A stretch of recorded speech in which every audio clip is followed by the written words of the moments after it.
Have you ever just ran out of time? That's what this show's all about today. So let's just hang on. 1, 2, 3, 4.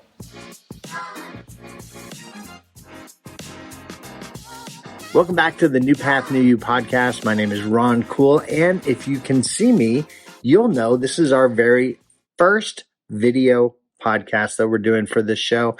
And I just wanted to take a minute and let you know kind of what's been going on in my world. And it's been kind of a crazy summer, but that's probably why you notice we took a little bit of a pause in August and July. Let's just catch you up. We had VBS, which my wife and we served at, which was a lot of fun. A bunch of kids just had such a great time. And we had 87 kids give their life to Christ. So that is phenomenal and amazing. But it was a week. It was tiring. Then we found 5 kittens in our culvert that the mom just said, deuces, you can have them. So we've been bottle feeding them every 3 hours. What? That is crazy. All through the night, seems like we have newborns all over again. But you know what? That's what we're doing on those 2 fronts. Then our 3 kids started school, and my youngest Rogan, he wanted to play tackle football. And I was like, sure, let's do it. Didn't realize it was going to be 5 days a week practices in the evening for 2 hours. What? But he's having a fun time. Our oldest daughter, Phoenix, asked to do volleyball. And we're like, sure. Didn't realize that would be 6 days a week and at the same time as Rogan's football. So that was a little bit of juggling. Then our middle daughter, Phelan, asked if she could play soccer. Now, I don't know if you guys know, but I've always had a hard stance on no on soccer because that is a whole lifestyle that I was not willing to get involved in. However, we said yes. That was 2 days a week. And guess what? Yep, you're right. At the same time as the other 2. So now we're scheduling, we're dividing and conquering, and that's just part of it. Rach is leaning in at church in her kids ministry role a little bit more. My men's group is doing phenomenal every Monday, and that is growing. We're actually in 2, soon to be 3 different states, which is awesome. So if you're interested in starting a men's ministry, reach out to me, and I would love to lean in and help you and pour in and invite you on to our lead team. But you know what? That's not even all that's happening. It's been unbelievable. Our kids had swimming lessons. We went on vacation. Like, come on. You guys feel me. Sometimes the schedule gets crazy. But you have to fight to put what's important at the top. So my wife and we kept God at the top. We still had our quiet time. We still connected with each other. We still shared back what we were learning. But more importantly, and this is how you hang on. So men, before you get, hey, my life's busy too, Ron, I get it. But if you're not connecting with your wife, there's a problem. If you're not surrounding yourself with the right men in your world to help you sharpen your iron, that is a problem.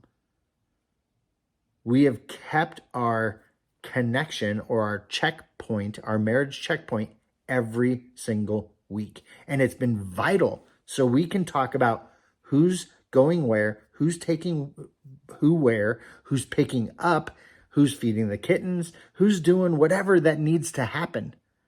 But guys, you have to have a good open communication with your wife so that there's connection, there's teamwork. Neither one of you will feel like you're doing it by yourself. You guys are serving each other. So how we do that is we'll sit down every single week. We'll open the calendar and we just schedule out things. It is important, guys. It seems like kind of a business meeting for some of us business-minded folks. But you know what? That's exactly what it is. If you were a leader of a business and you wanted to meet with your lead team to make sure your company ran well and you were doing everything you needed to do that week to hit all the KPIs that you wanted to do, would you not have a weekly meeting or even a daily touch base? You would. But men, we don't do this in our marriages. And I'm telling you, sometimes it does not feel natural. And sometimes it's going to feel weird. But I promise you, if you lean in and really understand how to do this, and I'm going to link all the show notes or in the show notes, everything that should help you, but it's a connection guide from my wife and I's show, the Abundantly Expectant Marriage podcast, that we talked about this. And I'm also going to link that show because it's a great conversation between her and I that maybe if you're going to be starting this process with your wife, have her listen to it. Have her listen to that show so she understands what you're trying to do and she can hear it from my wife's point of view because it is that important. It was one thing that will help you guys stay close in your marriage, keep what's important, and help you understand how to become a better husband to your wife or a better wife to your husband. And the other piece that I just want to bring up, and I've talked about it multiple times, but in my men's group this last Monday, we were talking about marriage struggles, and I reminded one of the guys about the 5 Love Languages book and reading it together. And then taking your wife out, apologizing, and say you'll do better. Say you'll do better. And understand what she's looking for the most is consistency. She's not looking for the perfect husband. She's looking for someone that she can count on consistently all the time and know that you're there. It's not just financially, guys. It is not something you're just trying to do to make it through. Understand, she wants you more. She wants you to be your best friend. She wants you guys to connect. She wants you to be lovers. She wants everything that you want from her. That's right. She wants the exact same thing.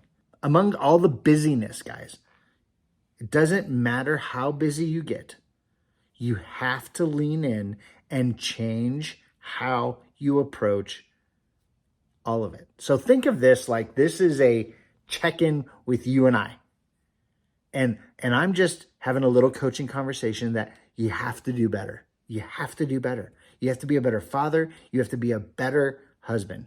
Like we are working on how am I going to show up at each one of my kids' games because they're at the same time. So we're going to take turns.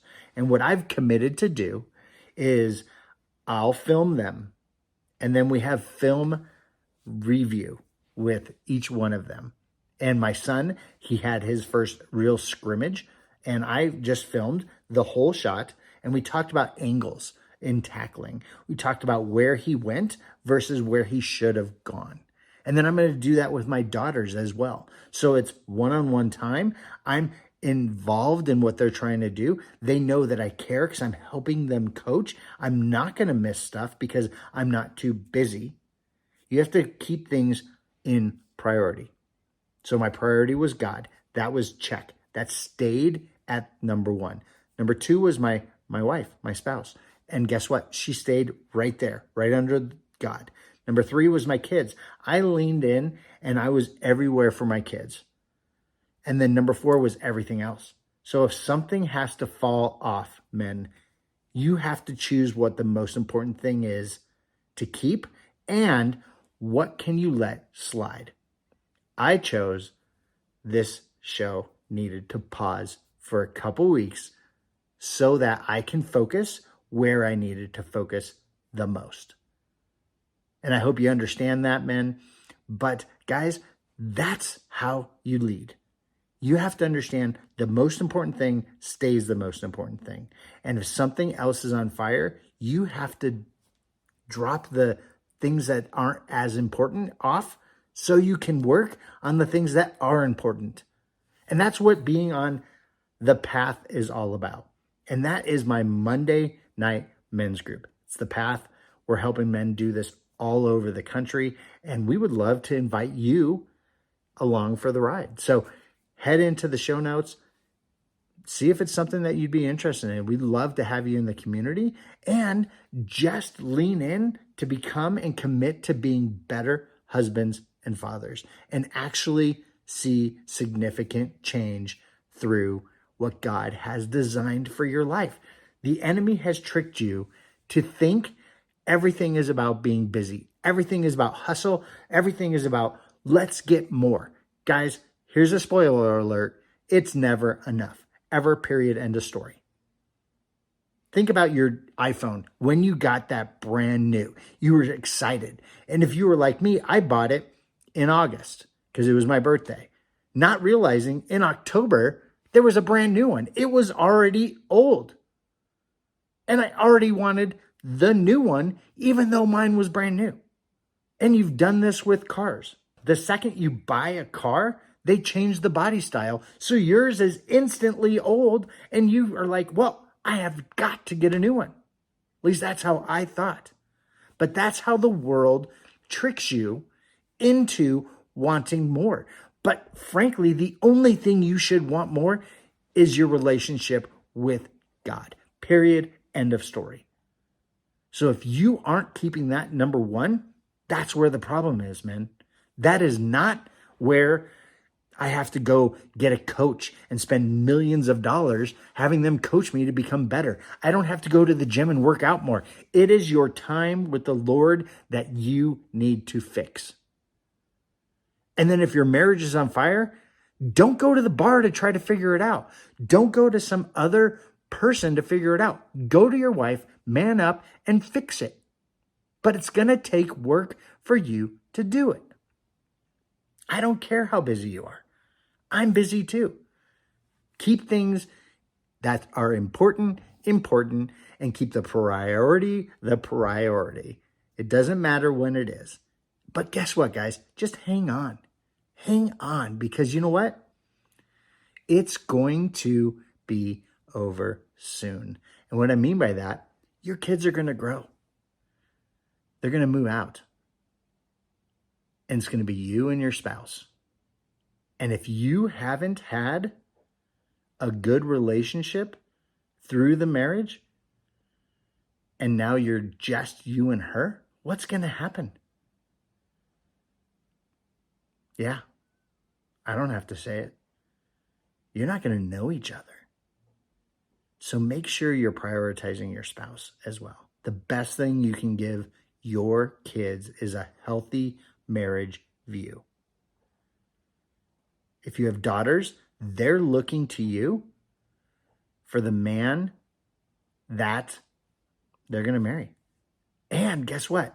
If you treat your wife bad or wrong, and they hook up with some guy that are going to treat them like garbage, and you didn't treat your wife as special and amazing, they're going to think that's normal. So change what she's watching. And then if you have a son, you're teaching him by how you respond to your wife and how you are around the house on how he is going to be when he is your age. So, man, I hope you enjoyed the show today. I know it was super quick, but life's busy. But I wanted to lean in and just say hi. We're going to do these video podcasts every single week now. So you can watch them on Spotify, Apple, or YouTube, wherever you consume this. Hope you enjoy them. I won't look as bad next time, but I just wanted to connect and say hi. And guys, we would, again, love to have you on the path. Head over to newpathnewyou.com and check it out, because that's where you can get involved with like-minded men all over the country. We have a group chat that we connect and we talk throughout the week. We give people inspiration. We'd love to have you involved. So head over there, figure out how you can get involved, and see what God has in store for you. Because I know it's a new path for a new year. See you next week.